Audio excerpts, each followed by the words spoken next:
Guy that farts and all this stupid stuff. What up, virtual people? Welcome to episode 43 of VCR Redux, where we take your favorite franchises out of the analog era and bring them back to 2022. I'm your host, pop culture punk Chris Stiles, joined as always by my co-host with the most, film professor Ian Klink. Hello, everybody. He's so happy to be here, and we have two radical guests on the show tonight. First up, Fandom Spotlite's own musical expert and member of the Vancouver Master Chorale, soon to be performing at Carnegie Hall. Jaz Bielby's on the show. Yeah! Thanks for having me back. I can't wait to tell you all how much I love this movie. All right. You can The say lots of things. We're getting the whole spectrum out of the gate, and rounding out this righteous crew, he is a guitarist and vocalist from the bands Crash Romeo, Honey Red, and Night Lover, as well as being a YouTuber whose show Best Around is available now. Steve Anderson's on the show. Hi, Yeah. how we doing? Yeah, Ian, you might be in the minority on this one. It's okay. That's okay. I'm predicting It's many okay. I'm predicting many Ian walk-offs tonight. Ugh.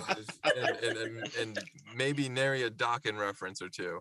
It'll but match we are- it'll match what I did in the theater in '99. I walked out. So stupid. We are here today to make the streets of Champion City safe once again, to shovel out the slime and stick a furious fork in crime. And the only way to do that is to give the world Mystery Men 2: Annihilation.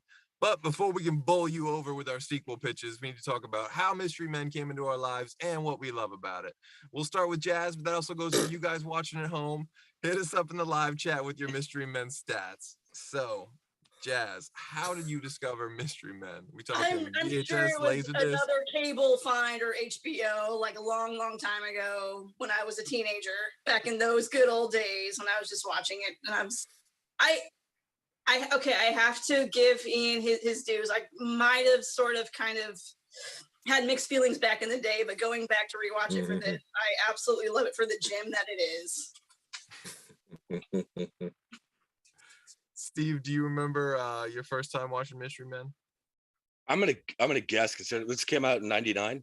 Yeah. So I'm gonna be like 15-ish. This would have been like right up my like 15-year-old self's alley. So I'm sure I saw this in theaters when it came out. Unlike you though, Jazz, I will admit that I thought about going back and rewatching it for this, and then I kind of second guessed that. I was like, maybe I shouldn't rewatch that. Maybe that would change my opinion. It's been a while, so Long time, yeah. Yeah. Does it hold up? It holds up.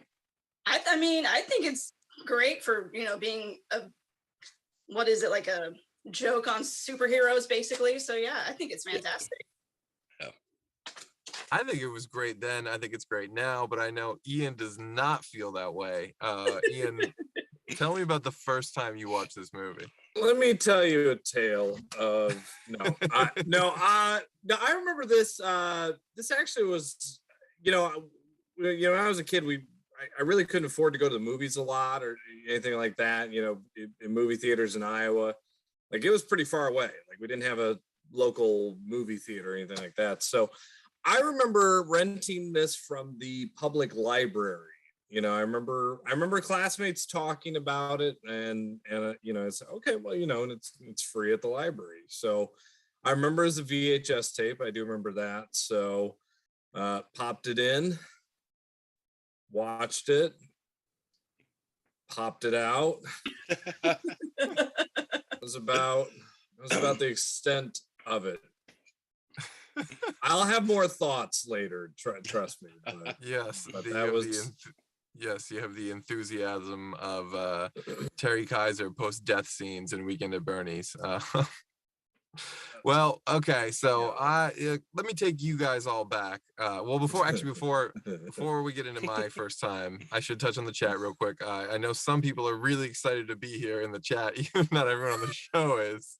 But in the chat, I see Jay Ledford, who I talked to today, and I know is very excited to be here. He says, "I so can't wait. This is my all-time favorite superhero movie." So keep that in mind.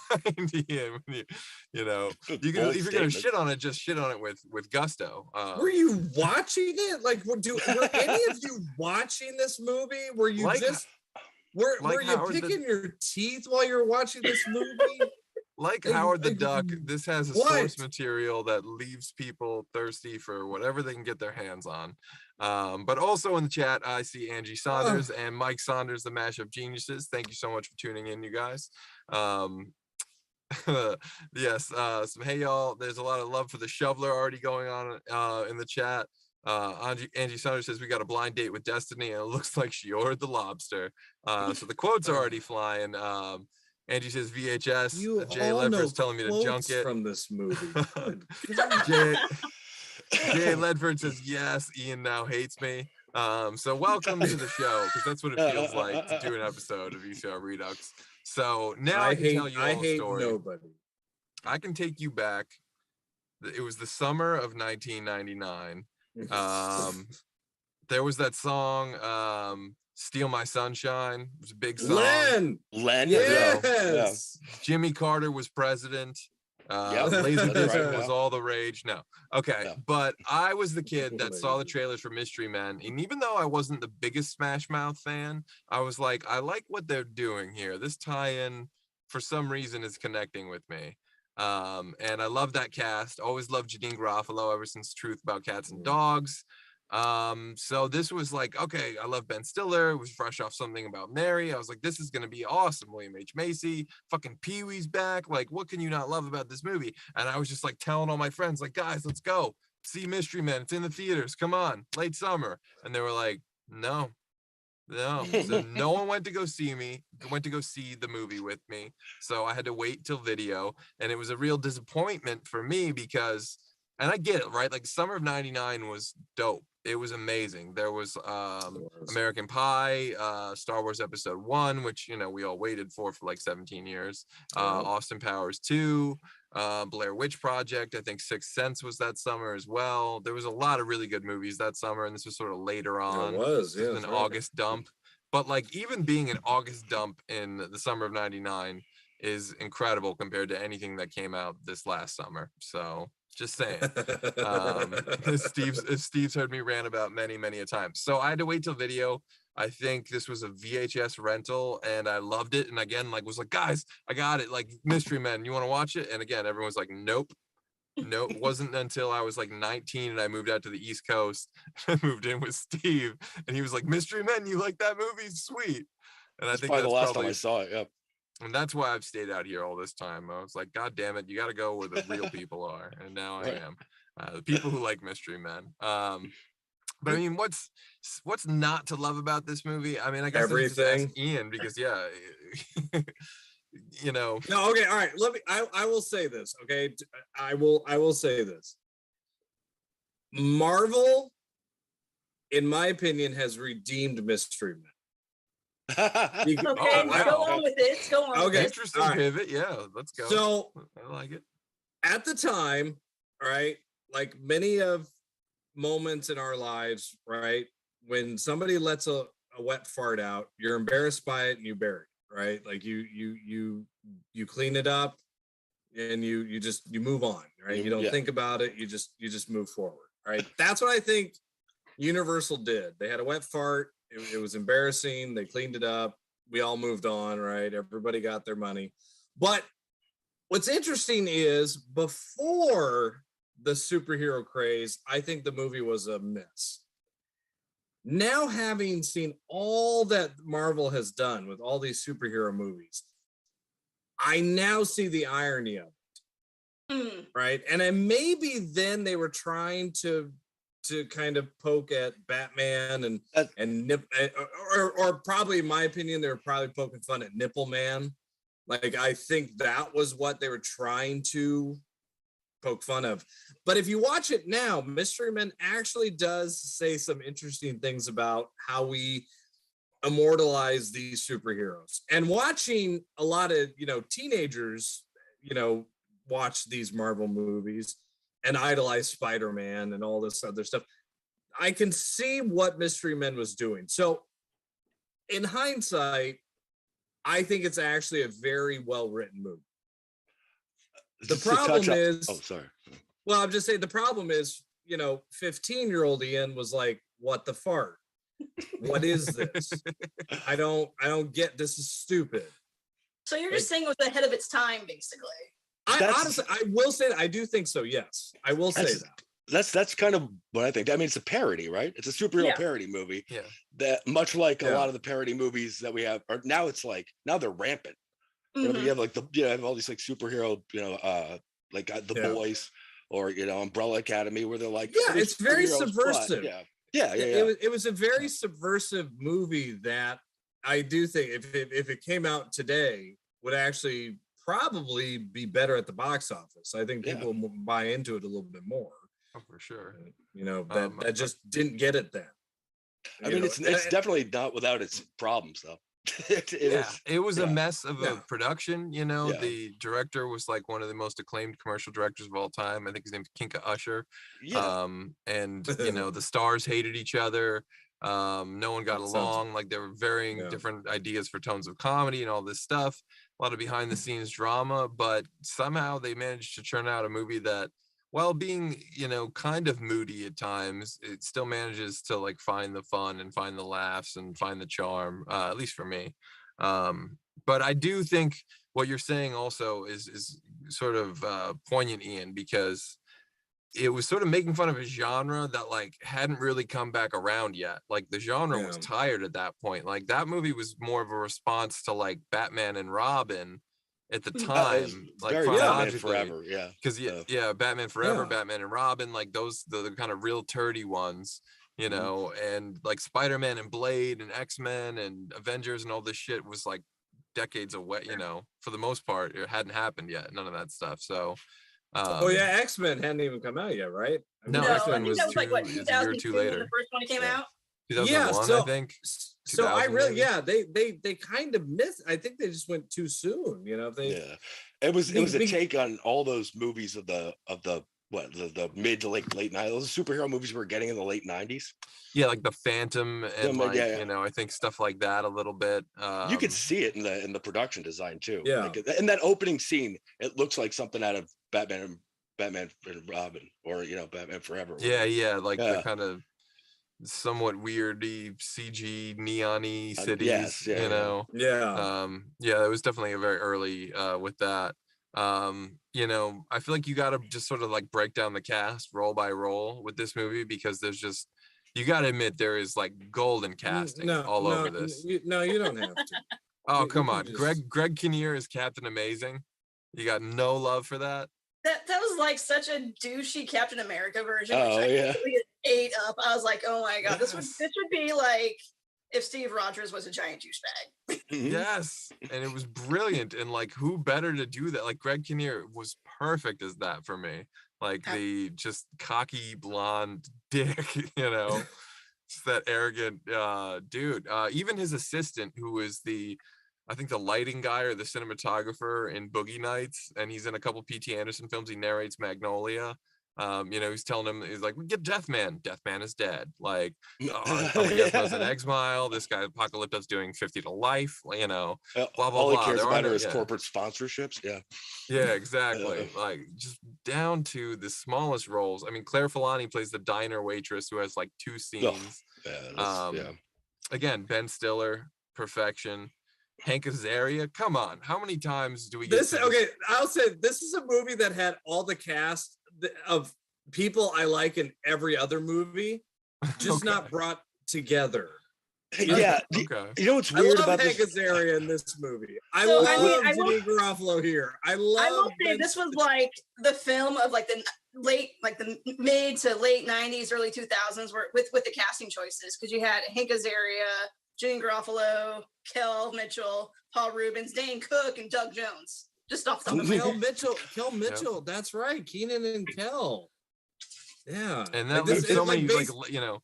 This movie is like the 90s took a shit, and this was the aftermath. Did you ever hear the comic book guy or Professor Frank come out when Hank Azaria's character Jeff was talking? Because I swear I would be like, oh, right there, that's Professor Frank, or oh, that's comic book guy coming out of worst Jeff. Movie ever. You know what I think is weird is a movie that's almost entirely starring comedians, like some of the biggest comedians of that time. Out of the cast, the ones who seem to get it the most and seem to just be on it, were actually the 3 that weren't comedic actors necessarily. Like, I think Jeffrey Rush is great. I think Greg Kinnear gets it, and I got to give it to who did you just mention? I'm losing it. I mean, there's been quite a few people that I just mentioned. Yeah. And and William H. Macy. You know, like the 3 of them are like my favorite parts of this movie. Yeah, I could see that. I think the Sphinx gets it. What's it? Will Studi, I think is his name. Again, Wes just Studi? like Wes Studi. Thank you. Just the cast was so deep. I mean, Tom Waits is like the non-lethal military weapon. Oh, he's guy, great. you know? Yeah. It's just amazing. I'm like, how do they get him to play this little role? It's you know, I don't know. For me, the cast is crazy deep, and I appreciate like almost every scene because of that. What do you mean how they get him? It's Tom Waits. What's he doing? He's making an album where he growls. Like, give me a break. Come on, Chris. I don't know. I just think it's a good fun. You know, I like unusual casting. Stop defending this movie. I know exactly what you're doing, and I'm getting sick of it. You're trying to defend every chance you can with this movie. I'm gonna soften your stance on this movie by the end of this episode. I mean, come on, Ben Stiller is given a very rough like position as a movie star in this movie, and to me, he fucking passes the test with all flying colors, and I'll die on that mountain. I don't care what anyone says. I don't know, man. I don't know if he really nailed it all that well. I don't know. He's really? Kind of really unlikable through a lot of it. I just kept thinking that I'm watching Meet the Parents every time he comes on. Like, I just kept getting those vibes from him. So, but that didn't come out till 2 years later. I know. I get it. That's what I'm saying. This movie was too soon. It's like they're doing the same thing Deadpool was doing years later. You know, like they were making it so you're not supposed to like the hero. Right, and the hero of this movie, all these heroes are the worst types that you can think of, and to be honest, like a little bit like Suicide, James Gunn's Suicide Squad, or even the first Suicide Squad, actually, which I thought wasn't actually the worst movie I'd ever seen. It was actually kind of like that, but they were doing the anti-hero superhero, and I don't know if we were ready for that. We just weren't prepared for that. And I think, Chris, I think you mentioned the reason why. I think summer of '99, we were wanting Star Wars. We wanted heroes. We wanted Austin Powers. We wanted, that. We wanted the Matrix. We wanted Neo, which came out, that year as well.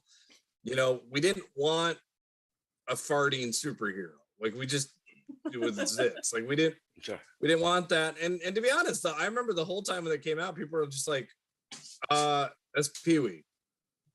Why is Pee-wee in this movie? Like, as old as I get, I will always want a farting superhero. I don't care. Well, look, who doesn't want a farting superhero? Since we're you want heroes you can relate to, Well, this Paul Rubin's first time coming back after his whatever. I mean, it was one of them. It was he was in the Batman Returns as the Penguin's father. He was in Buffy the Vampire Slayer as one of the other vampires. But Richard, that was before that whole thing. That was before he. No. That was those movies were after. Scandal was 91, Returns is 92, and so is Buffy. Let's not forget Dunstan checks in. Dunstan checks in. That's right. Thank you, Ian. Let us not forget that movie. In a very paging Mr. Herman kind of role. God, now it's going to be the Pee-wee. I'd rather watch Dunstan checks in than Mystery Man. Yep. God dang it.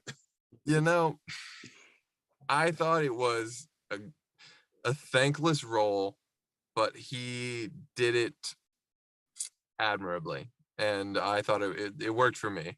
The way he's in love with Janine Garofalo is like what makes that character work for me. That's that little something extra that their I feel chemistry's pretty good in it. Yeah, I think their chemistry is great in it, and it's just like two different styles of comedy blending. He's from the Groundlings and TV and stage, and she's probably more of like a theatrically trained or collegiately trained actress. Well, even Janine Garofalo, I think, was ahead of her time. Janine Garofalo's humor today would work. That's true. But then it just, I remember people were always like, oh, she's kind of a bitch, like all those. I just, her humor was a little bit strong, at that point. I feel like she was forced to play some of those types of roles in movies. Like if you ever see a movie called Bye Bye Love, it's a Gary David Goldberg movie with Randy Quaid, Matthew Modine, and the audacity of you saying, have I seen that movie? It's an incredible film. Great. Great 90s like cable family. Yeah, thank you for reminding me of great movies as we're talking about this. You know, I'm just saying, you gotta, not sneezed film. Like, I mean, not that she was 100% this way in this role, but Romeo and Michelle's high school reunion was also great. Yeah. Well, that's a good example of her getting cast in that light a lot, which she did. But anyone that can like sit there and come into like Wet Hot American Summer with all those guys and pull it off, it's got to be right. Yeah, it's got to be incredible comedically. Yeah. That's exactly. I couldn't agree more. So I do want to touch on the chat before we kind of get into like favorite scenes, or in Ian's case, maybe least favorite, and behind the scenes trivia stuff. The chat is actually pretty. Hit play. That's all you have to do with this movie. Ian's favorite memory with this movie is when he hit the eject button on his Magnavox VHS.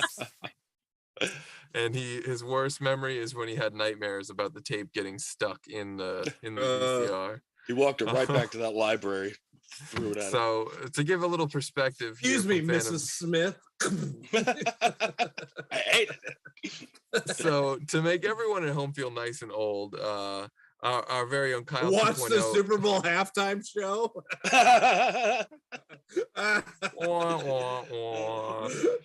Kyle 2.0 in the chat says, in the summer of '99, I was like 4 months old. LOL. So thank you, Kyle. Thanks, We all know. Shut up, Kyle. Shut up. I think that just automatically qualified me for membership into the AARP. So thank you for that. Gold's Code. You can join. Hey, you can join anytime. We're members. It's all good. You get free stuff. It's awesome. I see some familiar names in there, like Gold's Code. Thanks for tuning in. Some new names: Easton Strickland. Thanks for tuning in, and Rob Shepard and Manticore say, I love this movie, especially for the supers that were not selected for the team. PMS Avenger, Waffler, and Awesome. Actually, I would legit watch a movie about the PMS Avenger. I think just that would be hilarious and comedy gold. Why not? Oh my God, Deadpool 2 kind of ripped this movie off. Now that I think about it. Well, maybe it did. Also from Gold's Code, summer of '99 was super dope. Matrix as well. I believe we discovered Stifler's mom. It was the greatest contribution to film in the 20th century. I'm more of an '89 man myself, but I feel you. Summer of '99 was incredible too. No question about it. Jay Ledford compliments my shirt, as does Angie Saunders. So suck it, Ian. Oh my God. And Jay Ledford brings up a good point. The comics this movie were based on were extremely different than the movie we got. The comics are centered around a character called the Flaming Carrot, I believe, which by 1999 standards would have been very, very hard to do a CG character. Like, that was literally the year we got the first like CG major character in Jar Jar Binks, so it took like George Lucas money to do that kind of shit back then. But if maybe in the second half hour of the show we can get to some of that, figure out how to get the Flaming Carrot Man into the show. Also some love in the chat for the first X-Men. And also Rob Shepard and Manticore also say this was the precursor for Kick-Ass, real people who wanted to be superheroes in a world where superpowers didn't exist. That's a good point. Yeah. Very good point. It really was the pre-Kick-Ass, and I'm surprised I never put that together because I actually really enjoyed both movies. And some love in the chat, of course, for Dane Cook, Doug Jones, and Jeffrey Rush, all-star cast. Who's Doug Jones? Doug Jones, Eraser Man. Eraser Man, and his son. Oh wow, okay. And I'm or Pencilhead or what? Yeah, Pencilhead, I think it was. It was Pencilhead. And I'm son of Pencilhead. We erase crime. Jeez. And that's your typical montage music video plug scene. That to me is like maybe the one screenwriter was so happy when he wrote a lot of these lines in that. I do. I have to admit, I'm like sitting there like, I wonder what the writers' room was doing when they're writing these characters. Like, what are like the worst superpowers we can come up with for these people? Like you mentioned, the farting was pretty bad as a superpower thing. So I don't know what the writer's room was doing, but I'm sure can tell you what their cocaine dealer was probably doing. He's making a lot of money. I can probably come up with stupider superpowers, and we'll find out in the second half hour of the show. But to me, that's sort of like that's the fun of the wheelhouse of this whole thing. You know, like even Waffle Man, I would not mind seeing that like all of them continued on their own. Like they were the rejects of the rejects, so like that alone could be a whole story, like a shitty Avengers of like Waffle Man with Pencil Head with a shittier PMS Mystery Avengers. Yeah, like exactly. And is that possible? I'm getting ahead of I myself would here a say little bit. yes, probably so. I'm getting a little bit ahead of myself. So What does Doctor Strange open up a loop or even dude, worse? You heard it here first. Mystery Man is MCU canon now. There you go. You know something?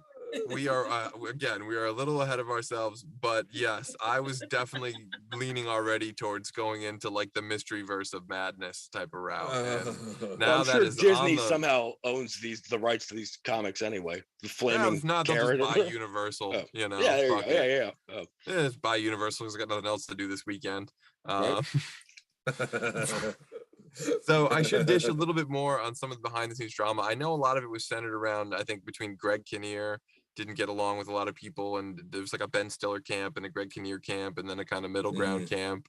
The director never did features again after this. He was like, who is this guy? The director? Yeah, Kinka Usher. He did like the Got Milk commercials. He did a lot of like famous commercials, like the Yokiero Taco Bell commercials and stuff. Again, a really famous, top of his game. Oh yeah, commercial director. Yeah, his earlier work was so much better. I love his early work. I'd rather watch an hour and a half of the Chihuahua from Taco Bell than rewatch this piece of turd.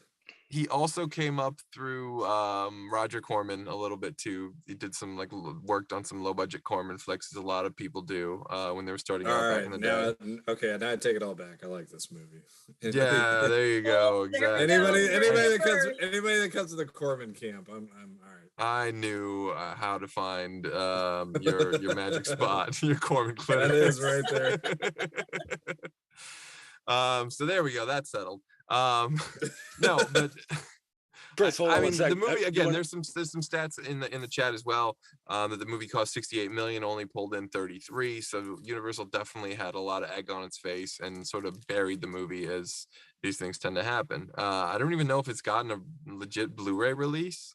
I could be wrong. I hope it has, because if so, I need the upgrade. I'm stuck watching this thing in standard definition. But yeah, it sort of went away. The director went back to doing commercials. I don't think Greg Kinnear ever worked with Ben Stiller again, to the best of my knowledge. Or most of these people, like everyone just went off on their separate ways. Like I can't even think of another time where William H. Macy worked with Hank Azaria, or Janine Garofalo worked with anyone from this movie, or that Kel Mitchell has worked again in any capacity. Who I love. That's not a slam. I know you're watching, Kel. Come on the show. But yeah, so we're almost at the second half hour now, and I know Ian's bursting with sequel ideas and wants to get in there and throw the first pitch. But I do also want to remind everyone watching that this is your time to pitch as well. So hit us with your crazy, wild theories on where this franchise should go in the chat. Good luck. Good luck, Ian says. If you can think of a stupid superhero than a farting, acne-faced, down on his luck Pee-wee, then Ian will be thoroughly impressed. But I know Steve has some serious pitches in store. Jaz, did you have anything that you wanted to lead off with? I mean, originally I was kind of thinking it'd be kind of funny to see like if these people's kids, like the second version would be them, and then having to deal with their kids wanting to be superheroes and that, or I mean, because the second half gave me definite Suicide Squad vibes. So, I mean, we all know that they survived, but still, it's like, it would be interesting to see these older characters having to come back for whatever reason. And that's as far as I've gotten so far. So, well, I definitely agree with that 100%. You need as much of the original cast back as possible.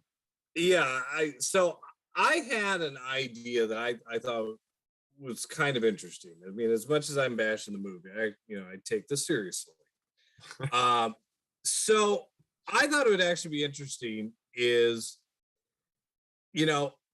especially after this post-Marvel thing, right? I kind of want to do that subversive thing where in a world that has kind of Marvel heroes, right? This is what I thought would happen.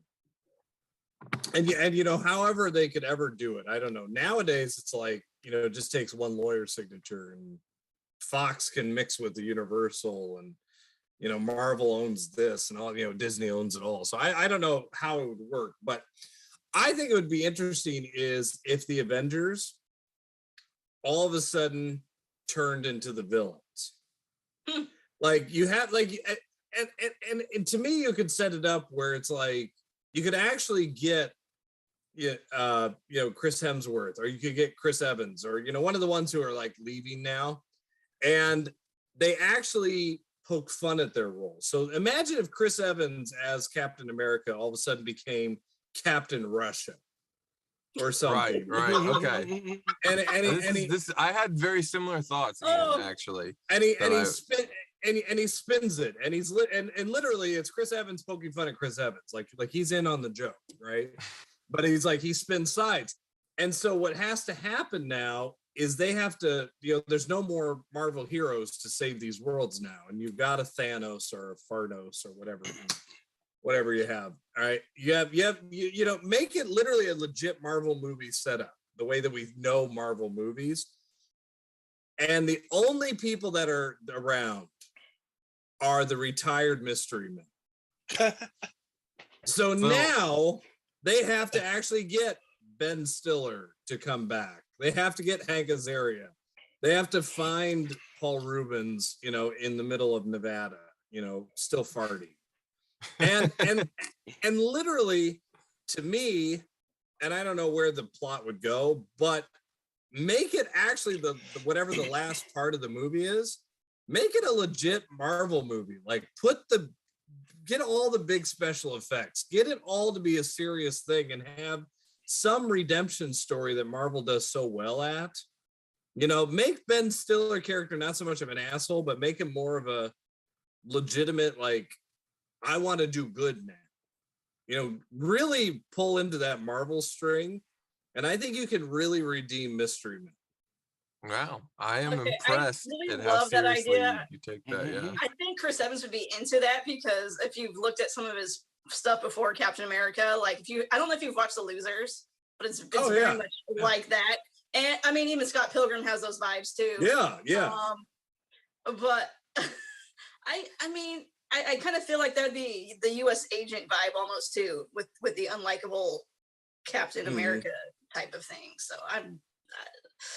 I would love to see anything Chris Evans is in, but I'm not really sold on that particular. So what if? And the one who belongs in this new one is John C. Reilly, because to me, John C. Reilly should have been in Mystery Men to begin with.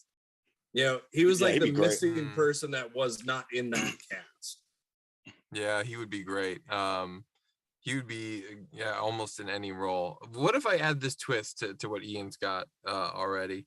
What if instead of Chris Evans or Chris Hemsworth or one of those guys, again, I like this whole this Justice League or Avengers type of team, right? But it should be led by who we all know was the greatest superhero in the history of Champion City, which is Captain Amazing, and follow it. Treat him like Superman. Like the second after, this is the way I thought about it. I was like, all right, how do I play 30 years forward with all these characters? What happened to them, right? Did they become the biggest heroes of Champion City? And I honestly think no. I think the day after they saved the day, fucking someone resurrected Captain Amazing, or he was reborn or something, like, because that's what happens with Superman. Like he returned like immediately and everyone forgot all about them and no one cared. And then like he formed a Justice League with, Captain Awesome and Dr.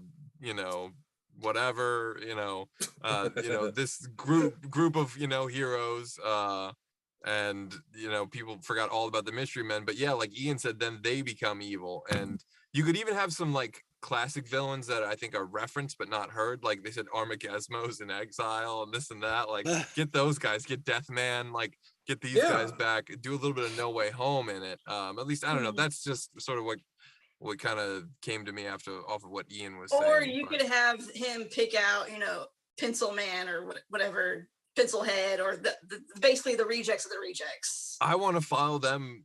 I want to catch up with all of them too, and I want to see new rejects, today's rejects, like the kids reject, kind of a little bit of everything. Make it just a grand scale movie. Like I would not mind even if it was a Netflix series, so you could really get deeper into like the world, like behind the music type of style, maybe like.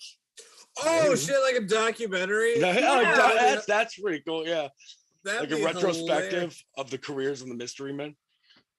And then where are they now with it? Yeah. But again, a camera crew following them around as they do this battle at the very end, or it's them filming it because no one cares, like they did this one thing 20 years ago and then just, completely forgotten about since then.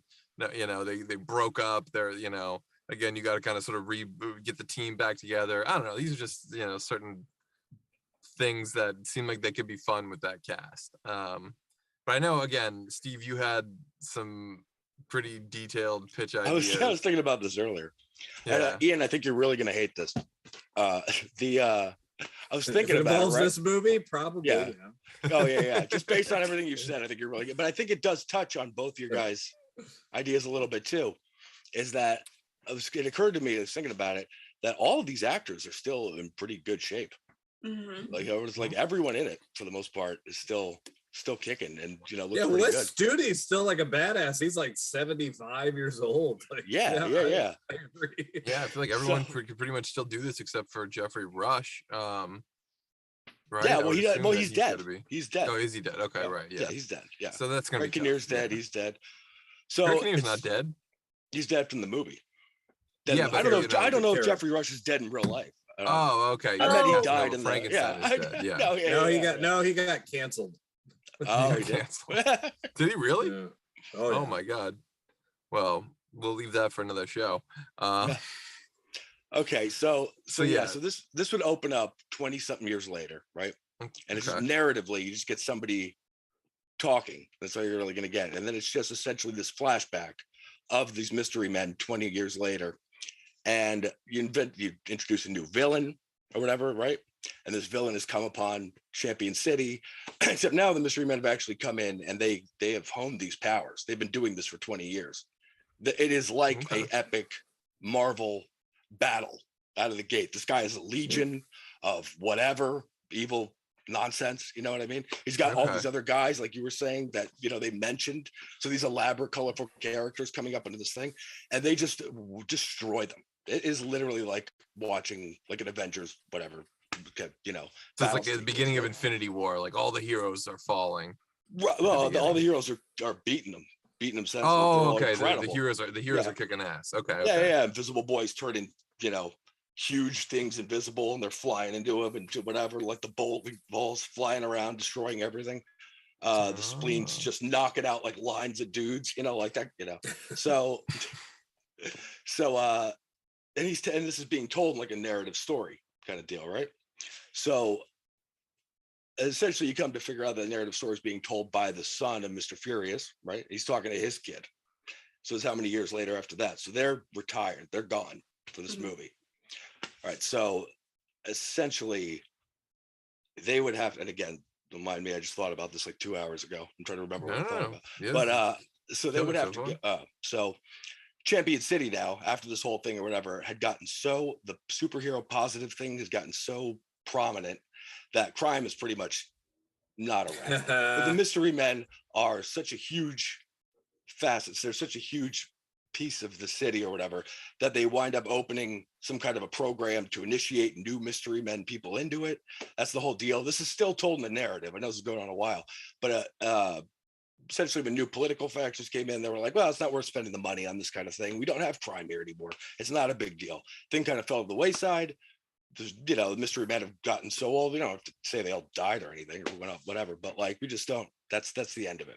So now it just picks up with his son, who comes to find out, which I would hope would be from Tom Waits, who's still out there with his, finger to the pulse. Right. Yeah. Yeah. And I love that. That this other big bad that they'd fought in that thing has come back now, and he's pretty much got in this rogues gallery, this cabal of like crazy, other evildoers or whatever, and they're planning on bringing this back in, but there's no heroes, there's no whatever. So it's pretty much then his son trying to find the people that they had initially wanted to take into this program, because yeah. Okay. Yeah. So he's got to go out and find these, and then we make them just as ridiculous as the ones in the first movie. I love it, and I think that's where a lot of the fun is. Like, how do you get stupider than a farting superhero? Like, that is a challenge, and I put it up on all of us and all of you watching at home in the chat. If you can think of something stupider than a farting superhero, please type it in.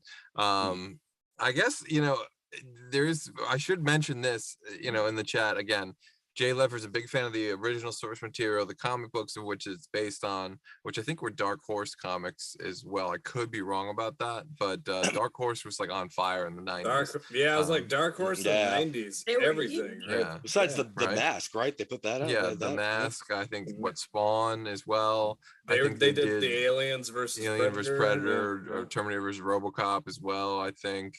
They did a lot of I think Shadow might have been a Dark Horse I think so. Well, you know what, Chris, you could do in this retelling of this epic battle from their last fight, you put that flaming carrot guy in there too.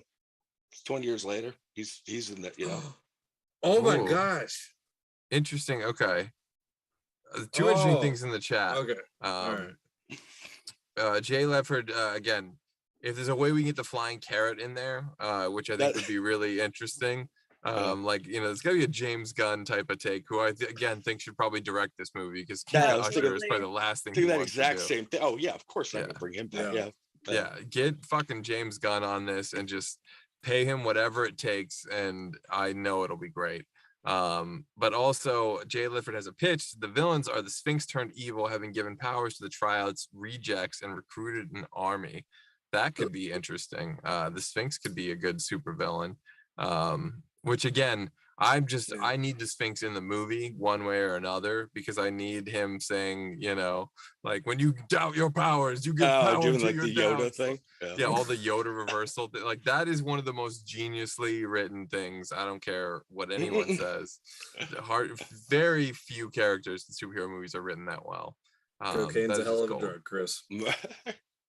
Hey, that may be neither here nor there, but I can confirm neither nor deny. I just have this idea that you kind of, I don't know if this would work for this movie, but I just, in general, as a plot, I don't know if we've ever done this, but like, wouldn't it be great if there's a world where like there's so many superheroes that everything is perfect and there is no crime? And you recruit bad guys. Like, the world is so perfect that bad guys are like, I want this world to be bad again. And the heroes of the movie are kind of the bad guys. Like they faction off, and like, they're like, so basically a bunch of villains are kind of like, or a bunch of heroes are like, well, why couldn't we do this? We could do this. Yeah. Let's us be. And so it's like, wouldn't it be the perfect cast to take the mystery men and make them the bad guys going against the good guys, who the good guys are actually ruining everything, because like, there's no need for police, right? So the police are defunct. Right. That actually would be really interesting. The Superman has built all these homes for the homeless. So there's no charitable foundations, because there's no need for it. The superheroes have done everything. So it's a boring life, and so now these superheroes are these. So you villains. have like an Edgar Friendly type of character as your sort of. Well, you get that, or you get wannabe villain, Yeah, no. So Ben Stiller just is like, I want to cause chaos, and he gets the fart guy to just start farting in superhero. and you get the bowling guy. Like, I don't know. It's almost like that's a great kind of companion piece. They're the good guys here, but now they're the bad guys here. That's like, that makes a great sequel. I don't know. I don't know if that works. Actually, well, no, maybe it could work at all, but it could all work if you do like a mystery verse, a multi-mystery verse, right? And again, I want to see another, like, all these different worlds. Like people want to see Tom Cruise as Iron Man. No, I want to see Paul Rudd as Mr. Furious. Like I want to see, Dennis Hopper as the shoveler. I know he's dead, but like you get the idea of what I'm saying. What? I want to see these outlandish, other like recast the whole thing with 10 other giant movie stars from the day or from a certain era or from a whatever. I want to see Paul Rubens as the most put together Bondian villain ever who never makes a mistake, except for the last part of the movie. He lets out a little teeny tiny fart. Right? Yeah. Well, like you could have this like Justice League Dark thing, or this what's the Injustice League or something, or whatever the bad guy league is called in on the DC side of things. Again, people in the chat are probably gonna kill me for saying that. So now we're gonna get into Dr. Horrible sing along blog with the Evil League of Evil. Yeah. Evil League of Evil. Okay. Yeah. I don't know. I think you could have all this stuff, and you could have the wannabe villains, like you said, you had wannabe heroes, like all these things going on in a multiverse. And like how funny would it be if like you're making fun of No Way Home a little bit, like these other Mr. Furiouses show up and these other shovelers show up, and it's like we're supposed to be excited, but it's like, well, who the fuck is this? Well, that's the best part. That movie being such a parody, like you said, like subversive idea for its time from other superhero movies. There's been so much now that's been cultivated in the last, that you could play off of all of it. You could literally play off of and especially all the dumb shit. Like all. Oh my gosh, the opposite for Ben Stiller's character. It's just for the sheer fun of it. Make one of the multiverses Andy Dick. Just for the sheer fun of it. Just make one of them Andy Dick. Oh my god, that would be amazing. I thought you were gonna go like and not to go John Cena in this, but like Peacemaker, since he was like rage guy. So no, I thought that's where you're gonna go with that, not Andy Dick. Yeah.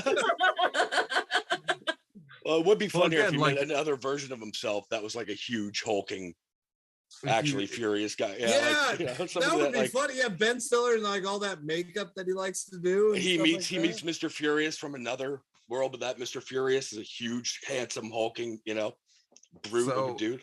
There are some interesting pitches in the chat.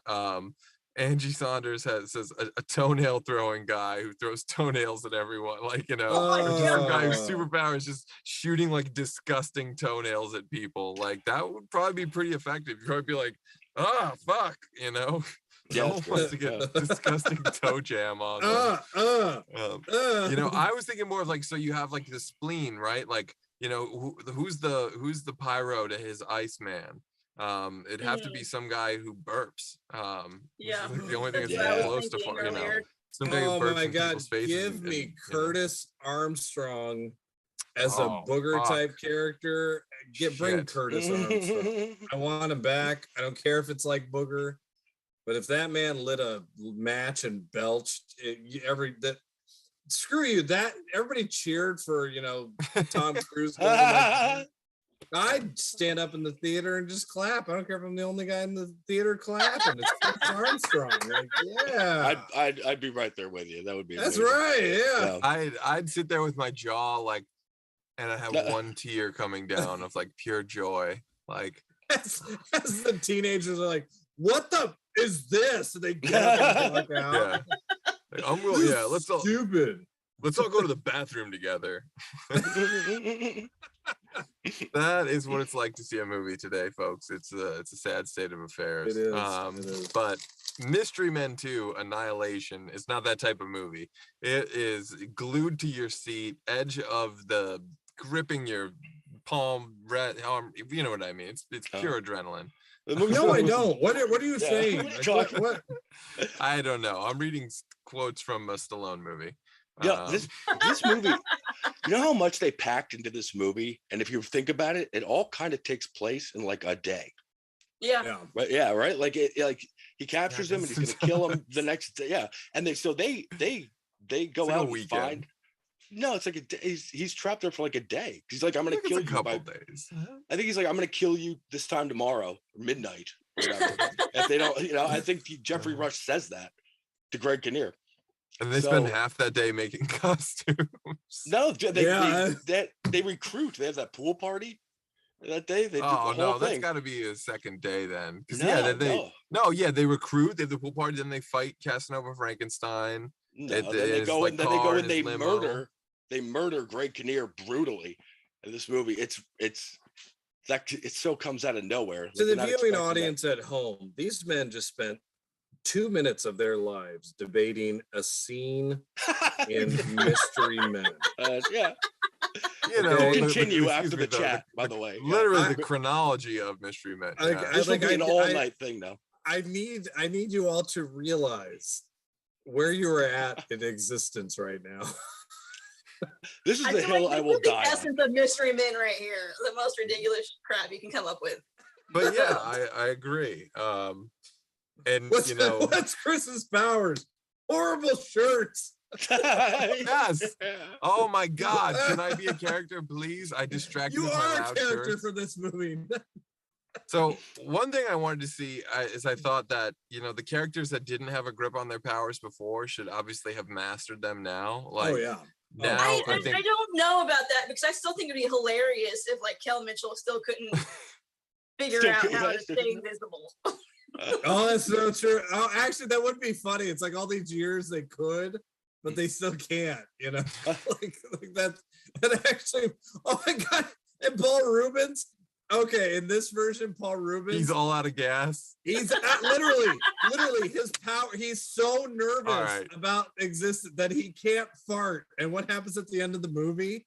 He gains his ability to fart. The ultimate fart. The one that we've all experienced, where your stomach goes in and you look around at yes, and you look around at your friends and you're like, that just happened. I got the hot gambler. That's a great arc. It is. Where you fart and it feels I'm so down the for that. fart that the warmth goes from like all the way down to your socks, and you're just like, yeah, this happened. Like he's got to have that moment. You know what? Screw it. This is a good movie. You heard it here first. Yep. Oh my God. I farted my way right into your heart. I love it. You did. It's the way it should be, the way it needs to be. I love that arc, actually. I think that's fantastic. That is worthy of Paul Rubens and worthy of mega bucks Universal. So come on. I know you're watching. Shit, no, that's really fucking good. So what kind of arc could you have for Mr. Furious at this point for Ben Stiller? Like, he's actually the hardest character, I think, to like, because you sort of want him to be the leading man still. I think it's like he went to go work for, just a company. He's on the verge of retire. Yeah, he's a cubicle, about to retire kind of guy. He and you think he's up. Like, you think he let go of his anger? Like he went to like like he's all timid Ben Stiller now. Oh, that would be my question, because it was like, how could you be peaceful in that kind of environment? He went to one of those camps, right? And now he's he did a 12-step program. So he's like super nice Ben Stiller, right? So he's found like inner peace, and he's very like he's always smiling. I'm getting like a Homer Simpson's vibe where he like just presses all his anger and these bubbles pop up on his neck till he Yeah, like it's like they've all reversed, and now the world is this perfect place, and it's all peaceful and harmony, but deep down, they can't stand it, because I'll be honest, what does a superhero need? A superhero needs the villain. That was the whole point of The Dark Knight, right? You complete me. Like, you've got to have the villains in order to have the good guys. So they become the villains to become the good guys again. And you had me at hello, brother. That's what I'm saying. Like, damn it, this is a good movie now. And again, if you do it in this. a multiverse context, that like the evil thems come from the other part of the multiverse, and you need more good thems to combat them with. Again, you need like a Paul Rudd and a Will Ferrell as Mr. Furious, like alongside Ben Stiller as Mr. Furious. Paul Rudd in that role. And you want John C. Reilly in it, then he could be young Casanova Frankenstein or something. There's a lot of things that, John C. Reilly would be great in almost anything. He can do any of those, yeah. But I think at this point, my question would be though, like, how would you put Janine Garofalo's superpower backwards. Because I mean, she was just a bowler, right. from my understanding. Well, she would have to have just retired that ball to, you know, like to just promise not to use it again for whatever. Like she's had a falling out with her father. You know? Yeah, they had a exactly. They had a fight, and they haven't talked for years. Yeah. And they haven't talked for years. Yeah, and he's just in a bowling ball bag, you know, like or something. You know, she's for some reason like he's at Cosmic Bowling Night. You know, he's just sitting there like one bowling ball on the rack. She left him at some lanes. Yeah. She left him at some lanes when they had a fight. Exactly. And they have to go there. Only at the very end, if a little kid goes up, grabs a bowling ball, and uses it for bumper bowling. Right. Like a little you see girl. the skull. Yeah. That'd be cute. Oh yeah, that'd be great. Oh yeah, and then it gets like halfway down the lane and then fucking does its thing, starts flying and like gets boom. Big superhero moment right there. That's how you open the trailer to this. That's what I was gonna say. That could even be like the opening on why they have to come back. Yeah, that's not bad. Like barely anyone would get it. We'd all get it.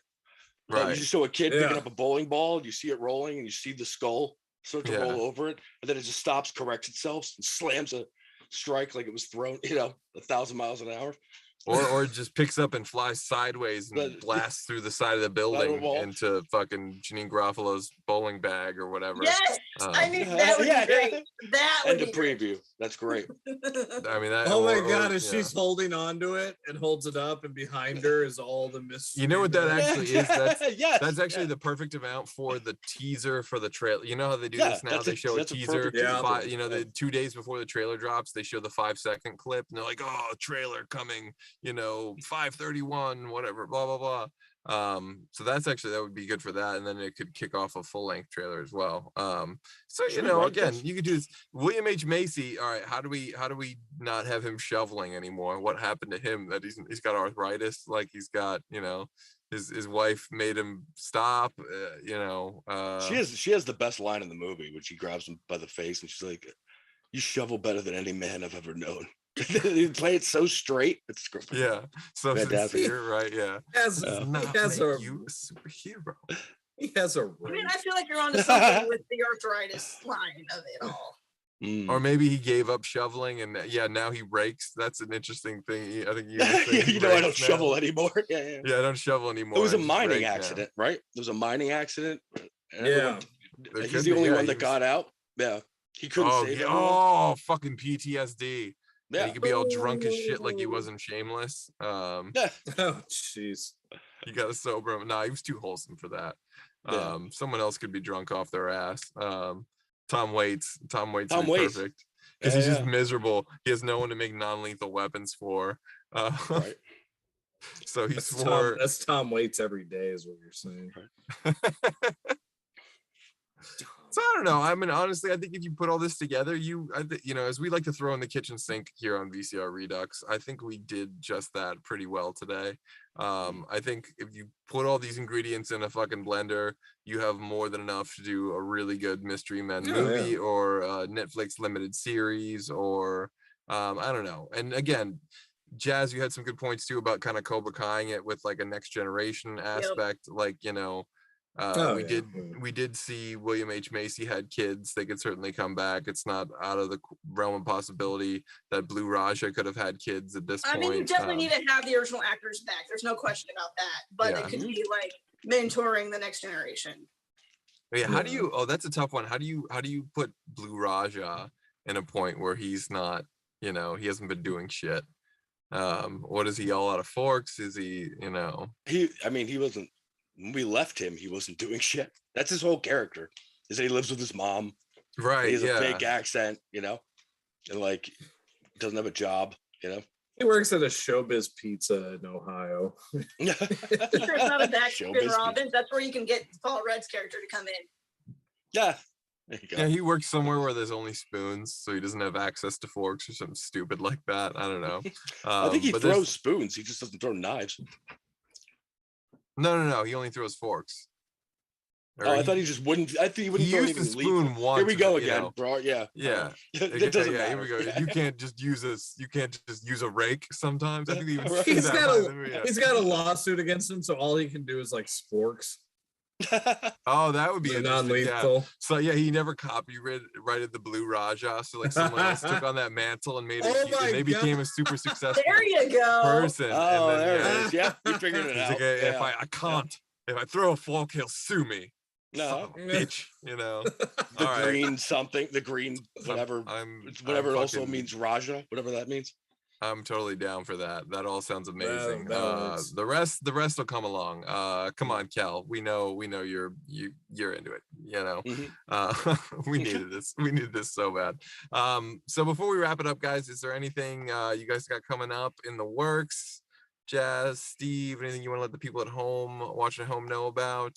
I mean, you can find me here at Fandom Spotlight writing stuff periodically, maybe sometimes on other panels. And yeah, hopefully coming up, so long as everything goes fine with this state of pandemic we're living in, you might not see me, but I will be at Carnegie Hall next month.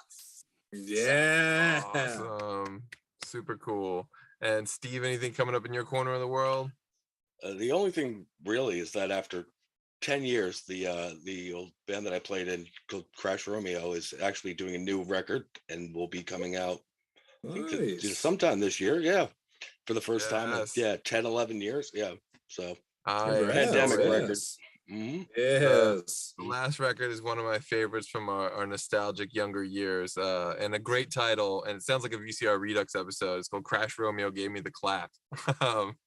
It's a great name for a record. So I look forward to finding out what the title of this next adventure is going to be. Me too. Yeah. So Boba Fett is over, but you Fandom fans might want to check out Monday's Walking Dead Reactor panel, hosted by the governor himself, Captain Kyle, at 9 p.m. And of course, we want you to come back next Wednesday at 9 p.m. when we put one foot in front of the other for our Revenge of the Nerds episode. Yes, always, finally a good movie. Thank gosh. Well, Ian, if there's, and then also for everyone watching at home, if there's a particular movie or franchise that you want us to cover on a future episode, let us know in the comments section on YouTube. And since you're already doing that, you might as well go ahead and like, subscribe, and follow Fandom Spotlight, the Hollow Knight Network, and Pop Culture Punk. Till then, back up those Betamax, rewind those Laserdiscs, and we'll see you at the movies.